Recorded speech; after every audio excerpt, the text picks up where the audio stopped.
Welcome to this week's America with an Accent.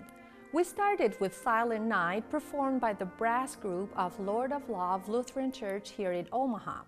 Tonight is Christmas Eve, and we will celebrate the holiday with two special interviews and a short musical segment. As a person who grew up under communism, when religion was considered the opium of the people and as such banned, I had never heard of the Bible until I was about 17. Although my knowledge on religion has since improved, I still was surprised the first time I heard of a woman pastor. She is Reverend Rebecca Sells, the pastor of Lord of Love Lutheran Church here in Omaha. I sat down with Pastor Becky, as she prefers to be called, who told me about her journey as a part of the priesthood of believers. I am Pastor Becky, and I serve a church here in Omaha, Nebraska, Lord of Love Lutheran Church. And I've been there for about 2 years and about 8 years as a pastor. So I also have a husband who's also a pastor, and we have 2 children at home too, so a 3 and a 5-year-old. All right, that's great. Now, how do you become a pastor in your religion? How long does it take? And being that for both genders, female and male. Sure. Well, that is changing too. I am a pastor in the Evangelical Lutheran Church of America, and when I was going through school, it was the normal route in which you had to have a bachelor's degree in something from college, and then you go on, and there were 3 years of on-site where you did a lot of classes and the like, and then there was also an interview with a candidacy committee to talk about your call, because it has to be something that's from inside of you where you feel God is calling you, and also something that is recognized by people outside of your call. So we had 3 years like that, and then we had 1 year as an intern somewhere in another congregation to get a feel for what it was like. So you have to have a college degree or some college education before you can apply to be Yes, you had to have a bachelor's. Oh, you do. So. And that shouldn't be just in theology or related to religion. No, is that right? mine was elementary education. Okay, So. all right. And I believe the procedures are the same. There is no gender. Correct. Okay.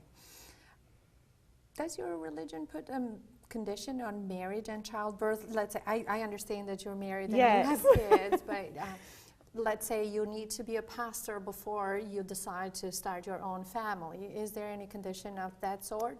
No, it's as long as you are living a life worthy of the gospel, it's considered to be just fine to be married or to have kids just like anybody else.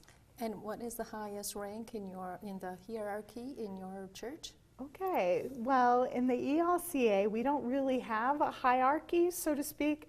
We believe that the highest rank one can receive is a baptized member as a child of God. And so from there, what happens is people can elect, and then you might be elected to higher leadership positions where maybe you have more influence, but it's still not that high of a rank. Currently, actually, there is a woman who is the presiding ELCA Bishop of America, and her name's Elizabeth Eaton. And where is the headquarters of your church? Chicago is Chicago. the headquarters. Not too far. No. Not too far from here. All right, now I would like to cover another topic, the decision to become a clergy person. And when did you make the decision to become a religion or a clergy person? To be a pastor was something that took me a while to work my way into. Church was something I was always passionate about, so was serving, but I was a little uncertain when I first started about if women really could take the role of being pastor. And that was probably because of where I grew up and where I was. It was kind of, we didn't see a whole lot of female pastors. We saw a few, but when one came to interview at my church when I was younger, I was 12 at the time, my congregation decided not to call her.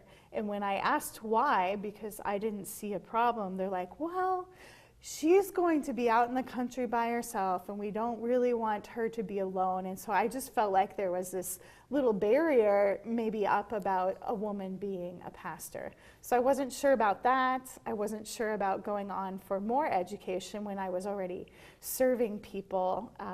I was a youth and family ministry director before I ever went to seminary. And that brought my call along, because I was starting off with youth, and then I was meeting with their parents, and then I was meeting with the grandparents, and I realized I'm already serving the full family.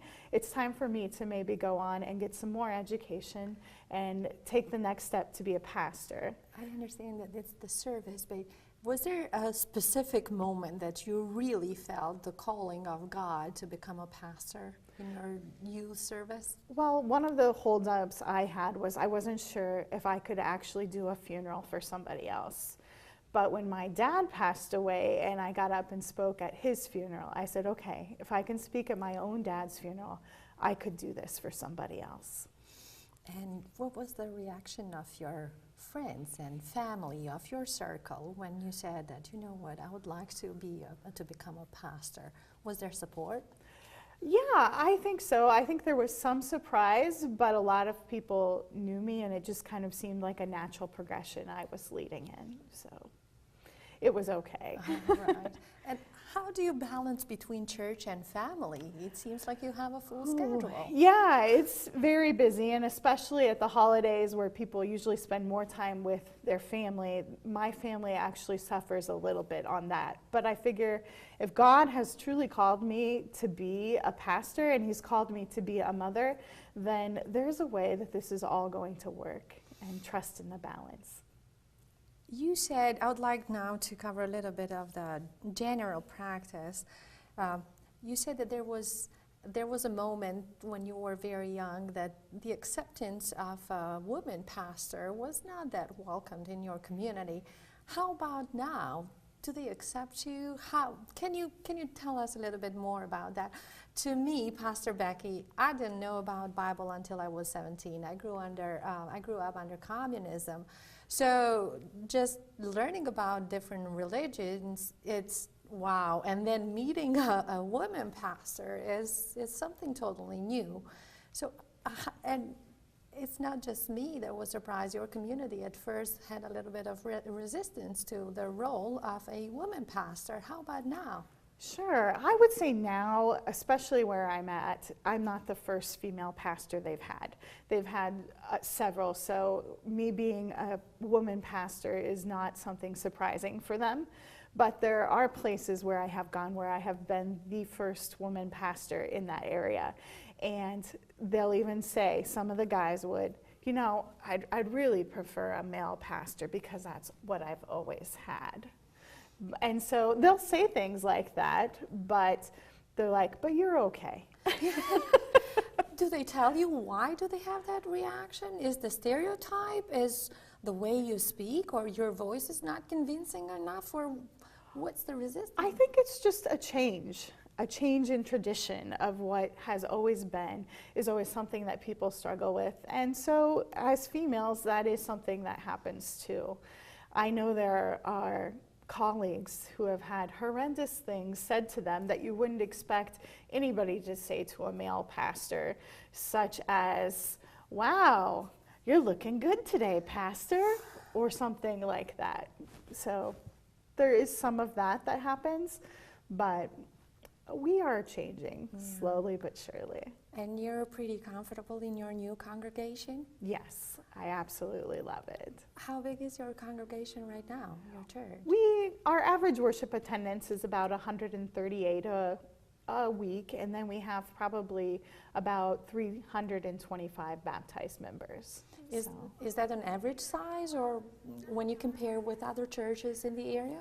I think ours might be a little bit on the smaller side when we're looking around the area, but for the most part, I would say that's pretty normal for a one-pastor church. And you're not the first woman pastor in your current church, is that right? Correct. You're the second?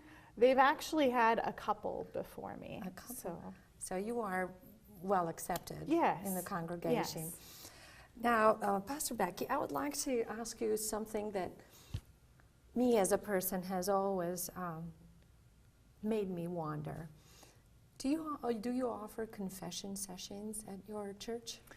Yes. If anybody would wish to come in for individual confession, they'd be more than welcome to do so. And what that would be is just sitting down with me and having a moment to confess their sins and to hear the words of God pronounced over them that all their sins are forgiven. And I see in your, I don't know you for long, but from your description, I see that you were educated to be a teacher, and you were a mother, and now you are a woman pastor. You're a pastor. How do you, and I see in you the role of listening and guiding, but on a human perspective, how can you handle the burden of confession? Well, I look at it as just something that God has called me to do. It is my point in life is to make sure that everyone knows about the presence of God in every single moment. And God promises to forgive all our sins, and we all need to hear that spoken to us. So maybe that is a burden I have to handle sometimes, because sometimes the confession can be great, but we all have something that we have to confess that we would wish other people not to hear. And so I just see that as another role. So do you go through a cleansing process within yourself, a reflection after you have that secret? How do you distance yourself from the confession or from the secret? How do you manage to come back and be able to listen to another secret? Well, I think prayer is a great way that helps me as well, to focus on what is this about. It's about the love of God, and how do we share that? So. All right.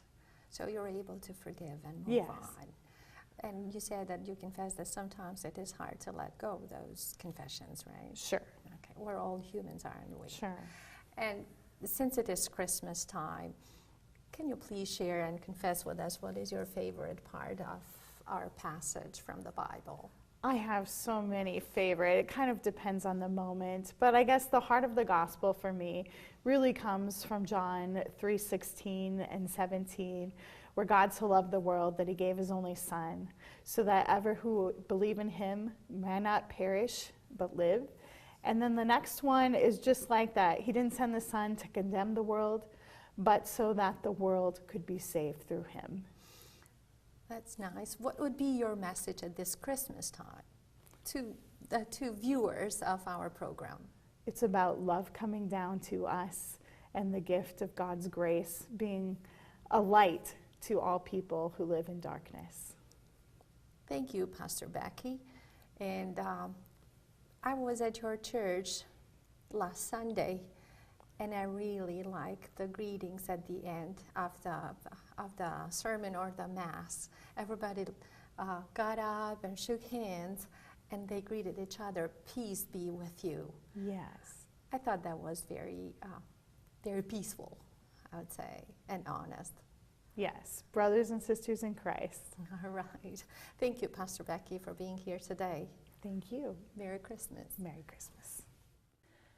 When we hear or mention the country of Syria, by default, we think about the struggles of that nation and Islam.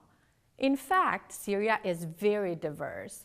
With at least 10 religious groups, Christians count for 11% of little over 18 million people of Syria. The couple, Hadil Abdullahad and Wael Bahoussi, are Orthodox Christian Syrians here in Omaha. Yeah, this is Jacob, our little son. Hi, Jacob. Jacob, say hi. Jacob, say hi. He's busy just watching. Okay.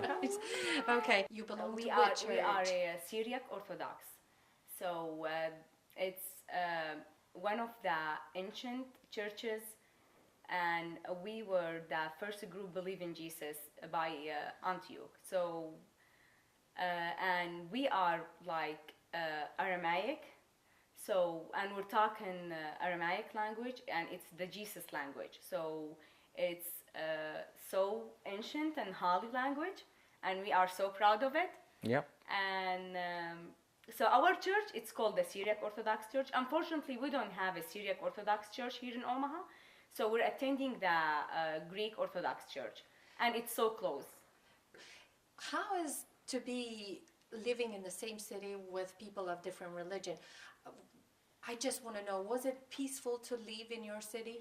To be honest, it depends on the city, depend on the country, and how you been grown up, and you live with the people with them peaceful, because we do not care about religion when it's coming to relationship. It's all the matter personality. So how they are being a friend. If they are good, yeah, they are most welcome. And even we share like a celebration between each other. We don't have any problem, and we exchange visit. And I have I have too many friends Muslim back in Syria, even here. We don't have a problem as different religion. Yeah, Is it's the not matter? our consideration. No, it's all the matter is personality. You know Yeah. what? It's all about. We don't care what's religion, what's color, where you coming from. It's all the matter of personality. All right, that's nice. Yeah. Let's move to Omaha. How big is Syrian community here in Omaha? Well, let's say it's not that big. Like so, our relationship, it's not just with the Syrian people, with the Middle Eastern, like in general. So let's say because we're all talking the same language, we're all sharing the same culture. So that's why like most of like our relationships, it's with Middle Eastern though. And as we talked before, like most of our friends are we're all mixed between Christian and Muslim, and we're all kind of one family here. So we don't count as all for religion. And I need to add something too. It's not like we just have friend from Middle East. No, we have American families as our friend. We have a family from Kosovo as a friend, and we know a family from Albania too as a friend. So it's not as the matter as it's friend to friend.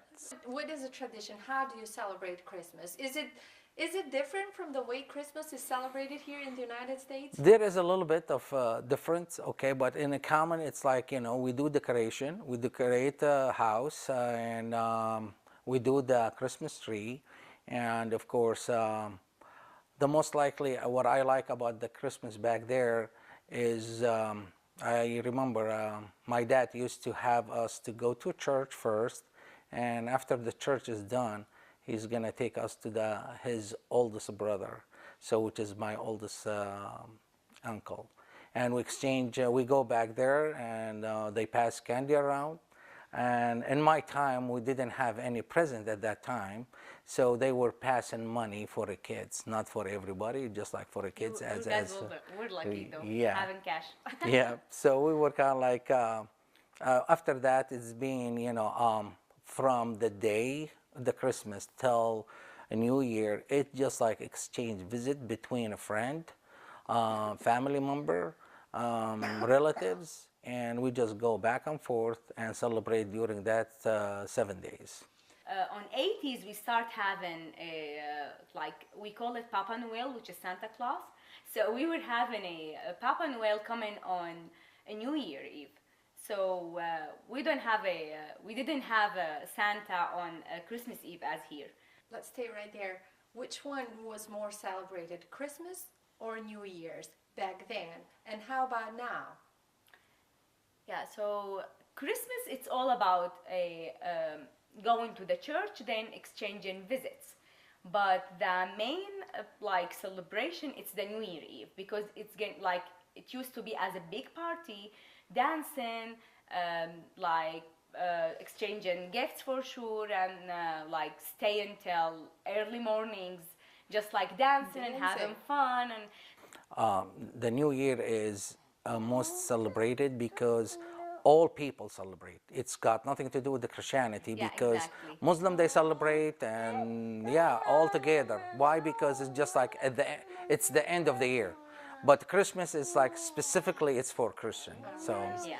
You have two brothers yeah, here, is yeah, that right? yeah. Do you So keep yeah, the tradition? Do yeah, you we take your keep it kids? tradition, and but depend on the life. It's lifestyle here is totally different.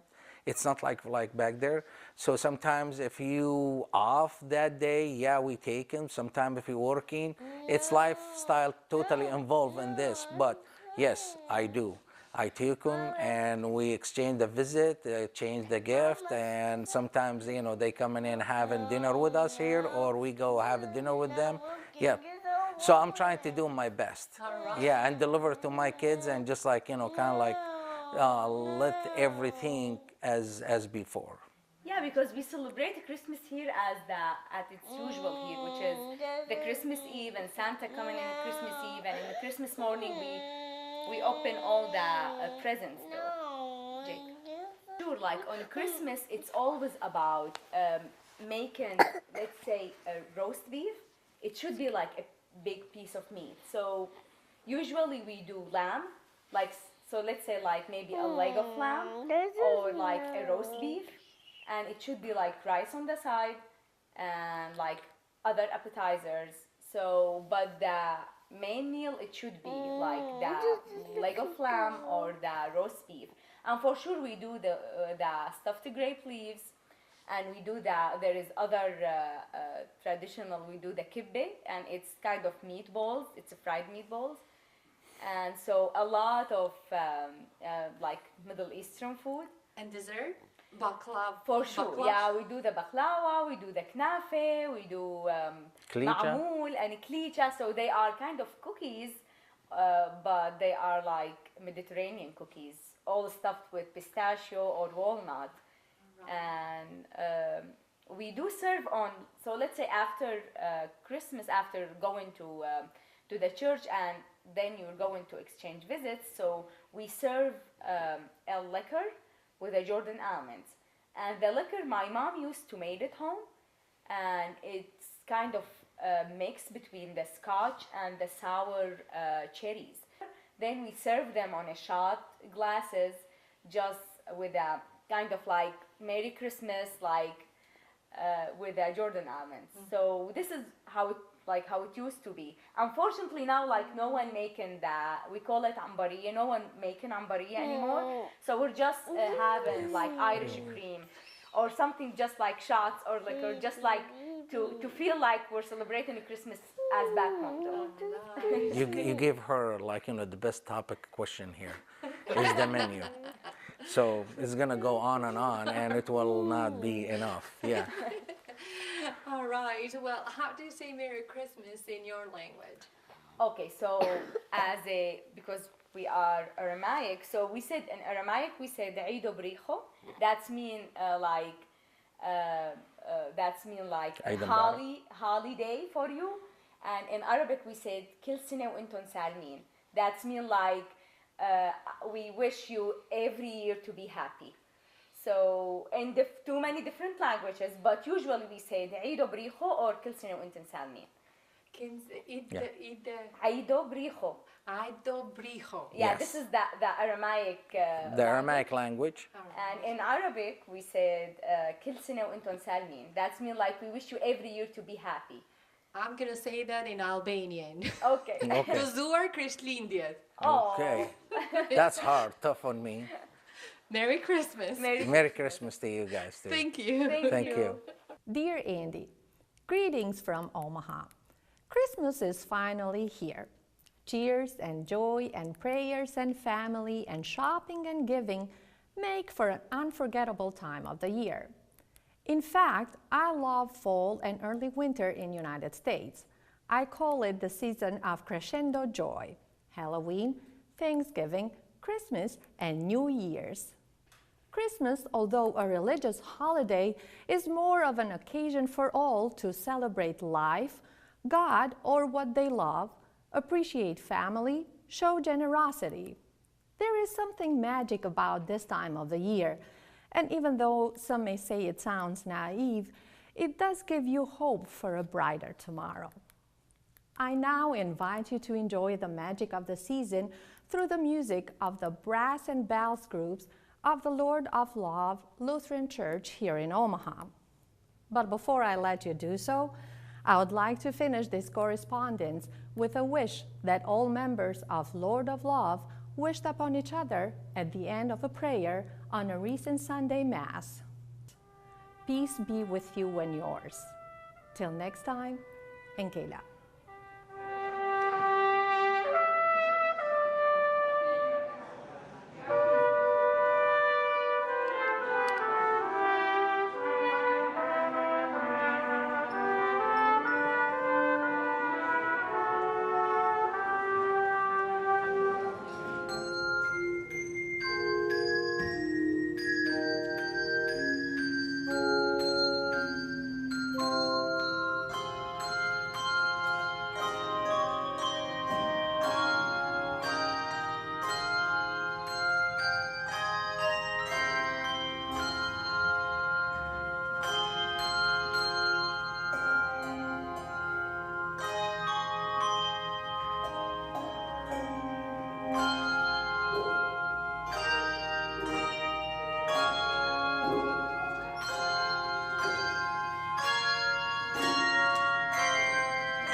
This was America with an Accent for this week.